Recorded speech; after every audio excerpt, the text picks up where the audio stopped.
the original pharaonic obelisk in the Vatican's backyard, symbolizing a male sexual organ or the penis of Osiris in a child's backyard. He seems to be saying, and he is saying, like, "Hail Egypt, hail Pharaoh, hail our Swiss god of Helvetica." Well, you go explain that to all the 9-year-olds raped by the Church of Wickedness and its invisible pharaonic powers in the sky, eyeballing us, or as they say, all-seeing eyeballing us, and their invisible pharaonic obelisk taking our children in their backyards at an equally invisible moment. Therefore, Vatica's obelisk standing in the Vatican's backyard. Hail Pharaoh, hail Egypt, and hail Vatica, the Swiss god. Hail to the goddess Vatica, hail to the Swiss god of Helvetica, hail Pharaoh, hail Egypt, you dumb slaves. On the left side, I filmed in Boulogne-sur-Mer in France an original copy of the pharaonic sun bark. And this is an original gondola boat for the tourists. I guess in these days it wasn't for the tourists yet. This is a very old picture, maybe from the 19th century or something. And to see how it's exactly the same shape of the boat, like a banana, and with a cabin in the middle, and with the same rudder. And this here, what I will explain to you later, is the hieroglyph of meaning the feather of Ma'at, the original pharaonic hieroglyph. And in fact, Ma'at, she's very much the goddess, she's very much related to what you see here. I'll explain it to you in a moment. So, this was back then. This is like 100 years ago or 150 years ago in Venice, in Italy. So, the pharaohs also had a people. They had the gods, here are the gods. Then there were the pharaohs who became Europe's nobility and nobility all over the world. Their slaves, the J runners, they ran away. And they also had a people. And actually, when pharaohs and their gods probably went to Europe, first they went to Greece and then they went to Italy and founded the Roman Empire. Then, through the marriage of Cleopatra with Caesar, Egypt became a Roman province. And we know at a certain time, all the people in Egypt, they left. Where did they go? Because the Arabs who are living there now, they are not the people of ancient Egypt, not at all. They came from Saudi Arabia, especially after the Islamic conquest in the 7th century, not even before that. So where did they go, the people of Egypt, when Egypt became a Roman Empire? Well, they went to Rome. And this is the result. The sun bark became the Venetian gondola, you know, exactly the same boat. And I explained this in a moment. This is the feather of Ma'at, which is very important for the sun bark. So it seems very far-fetched that the Italians of today, that they are the people of ancient Egypt. Not the pharaohs, not the slaves, not the gods, no, the people. The people, you know, like who were rowing boats at the River Nile in those days. Because I've noticed the Italians are very different from the rest of the Europeans. And they brought havoc to Europe and the Europeans. several times. Of course, with the Romans, with the big genocide on the European tribes, just like they did later on the Indian tribes. They did the same on the European tribes, you know, on the white man's tribes. They did exactly the same. And then, of course, with the Nazis. So every time, and Nazism, it started in Italy with Mussolini. The word Nazi is Italian, from the Italian word nazionalismo, which is written with a Z, as well as in English or in German is written with a T. So the word Nazi cannot come from the German language, as it comes from Italian. So every time out of Italy, it rains havoc on the European tribes and on the Europeans. So they can't really be European. And in fact, they're not. And this is one of the proofs. And this is because Egypt, ancient Egypt, became a Roman province, and they all came over. At a certain time, Egypt was empty, and it became a desert. And so these are official pharaonic hieroglyphs. You know, you see, it's very much the same. You know, with the rudder at the back, just like this guy here. Only this is missing. And of course, these are just the hieroglyphs, but this is the real thing. So this is a depiction actually of this here. And I guess this was the original thing, because this is the hieroglyph of the feather of Ma'at, which I explained to you. And so the Italian immigrants, you know, talking about immigrants, people talk about Turkish immigrants and Pakistani immigrants or African or Chinese or whatever, but nobody seems to talk or to think about it anymore.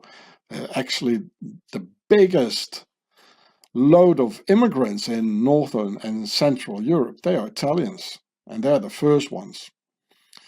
But they sort of integrate. You don't hear from them anymore, except for the killings and the mafia stuff, and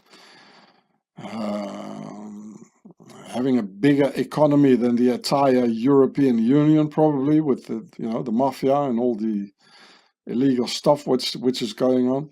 And I already explained to you who's the mafia. You know, they were the Knights Templars who settled down, and after the Crusades, they got themselves women. They made families, and they started doing the same stuff as they used to do, the Knights Templars. And especially in Sicily, so they became families. They got women, because inside the Knights Templars it was forbidden to have a woman and a wife and children. It was a brotherhood, and it still is. So they started to create families. So there you got your mafia families who come out of the Knights Templars. Very closely knit. And they are like an army, you know, with ranks and all this, like the Knights Templars. And all armies come out of the Knights Templars. So, as I told you, there's a legal mafia and an illegal mafia, and they all work together. You know, and I've never seen any place in the world like Sicily where there's so many Templar commanderies. There's no other place with so many. So this is definitely the sunbark of Egypt, and you find these in Italy. Eh?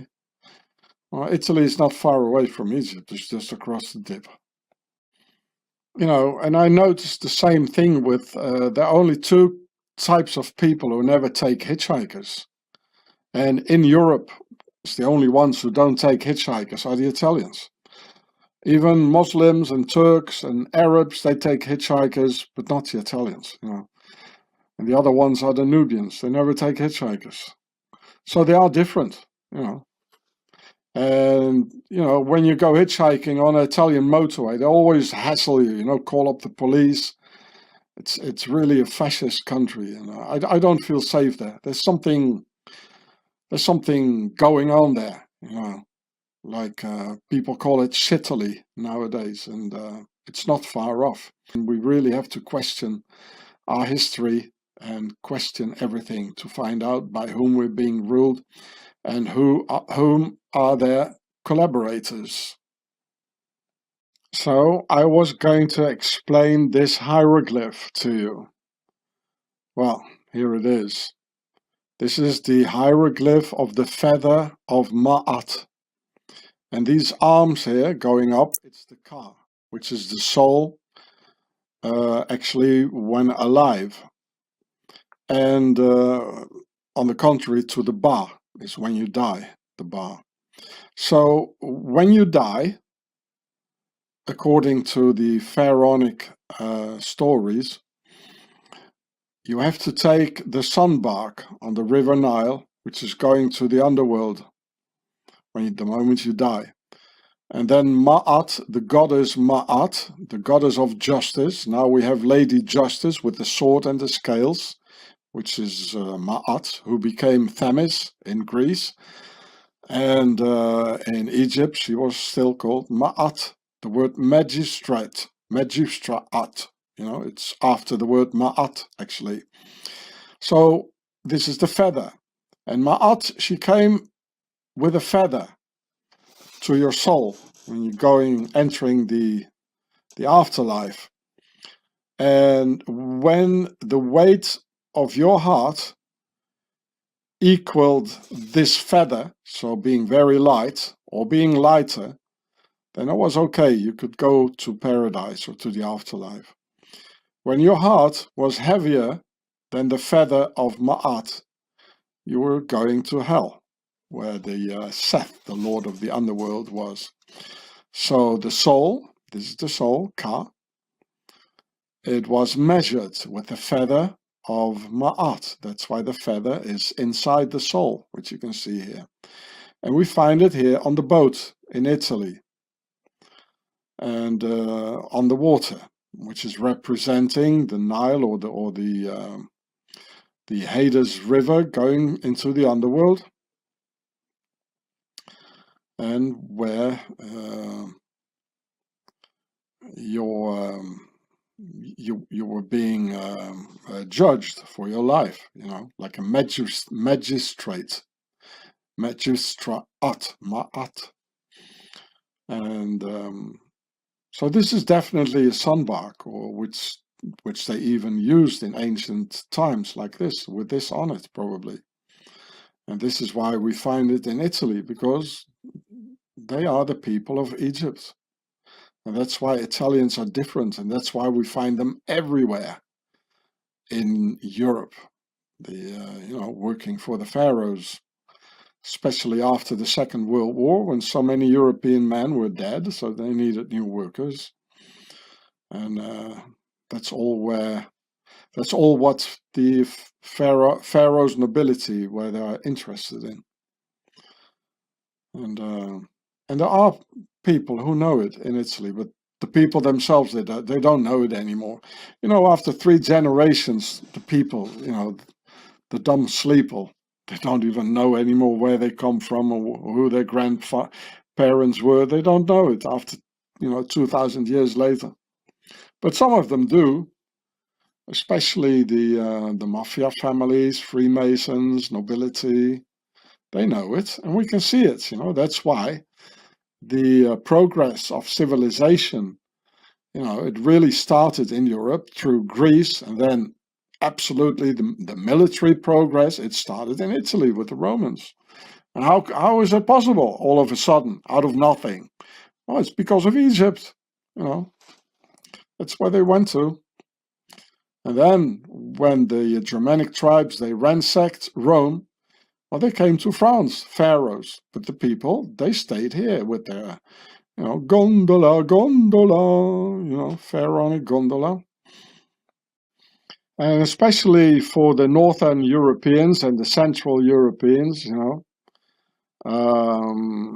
who nowadays are really slaves because of all this. They have stolen our land, just like they did with the Indians. We're just their slaves, you know. The Northern and Central Europeans, they are really lost in all this, you know. So I'm just trying to give you some information who the real enemy is, you know. It's Pharaoh's nobility. What more proofs do you need?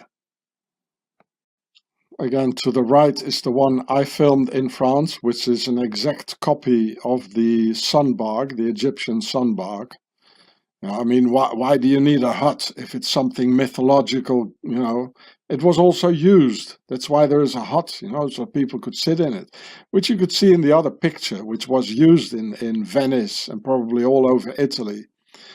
Exactly the same form. It's the same boat, you know, with this coming out of the water, like the front and the back, so you can turn around easy, you know, with all these canals here. And here, this is pharaonic. This is the feather of Ma'at, to weigh your soul, and to compare it to the weight of the feather of Ma'at. It's like Christianity, you know, like if only if you're a good one, you go to paradise, if you're obedient. If your soul is heavier than her feather, then you go to hell, you know. But this is not how it works. You know, like the ancients taught us, I believe that you only go to paradise if you're brave. It's wrong what they're saying. I mean, if I were a god, would I take somebody in paradise who's an obedient slave, a sleeper and a sheeple all his life, you know, who never stands up, who has no character? Would I like that one near me, you know, in paradise and play chess with him? No way, man, I wouldn't. I would take somebody brave, you know, who has a soul, who has a character, who stands up for justice, who stands up for what he believes in. This is the way it is. It's logic, isn't it? Yeah, look at it. The whole building here in Venice with all the arches here and this here, it looks pharaonic here, huge, and here it looks oriental with all these arches. You know, this is not European. And well, the Venetians, they were in the Crusades. They did a lot together with the Knights Templars.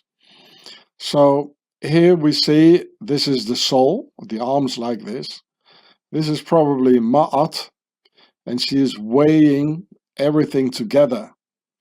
You know, this is the scarabee for the reincarnation, and there are 7.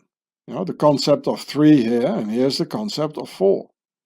I mean, this is where the Freemasons, they got it all from, the concept of 3 and 4. And she's weighing everything like, you know, weighing the soul, the car. This is the car, the arms like this. If it is not too heavy to go into the afterlife, where the rulers only want the obedient ones, you know. And here's Amun-Ra, of course. And well, it's the same boat. And here again, you got the feather of Ma'at. And again here, this is what I filmed in Boulogne-sur-Mer many years ago. And this looked very medieval, with a medieval crest and everything here. And here the feather of Ma'at with the gondola, the pharaonic sunbark for the tourists. And if you just cross the dip from Venice to Africa, where you get into Egypt. And here again, a hieroglyph with the sunbark, with the rudder here, just as this guy, he has the rudder here. The same form of the boat, with the Ma'at feather, an old church here with all the Roman stuff on it. And Roman enemies. So apparently this is a good concept. I mean, this is going on for 6,000 years probably, the concept of making a boat like this. So that would be a pity if you leave Egypt like they did 2,000 years ago, not take their technology of boat building with them. And this is what happened. Apparently it's a good technique, eh? It's quite steerable because, you know, you don't have to push the end and the beginning through the water because it's out of the water. You know? It's only for, you know, to stand. So there's only a little bit of part which is really in the water, so it's really maneuverable, I suppose. That's why you only need one stick, a thing to hold it. Just like this one here, where it's also out of the water here and here. And so it's a good technology, and you know, why not hang on to it and bring it with you to the colonies? And the colonies was Europe. So I really hope that the ancient gods of ancient Egypt are not too happy with homie Hross. And it seems that there are like this guy here with this alien bow.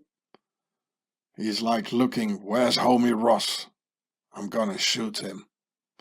And he's very confident with his arms like crossed here. We'll get him. Don't worry, we'll get him. This one here. I'm on the lookout. I've got special abilities. I can see in the future. We'll get homie Hross. We'll get him.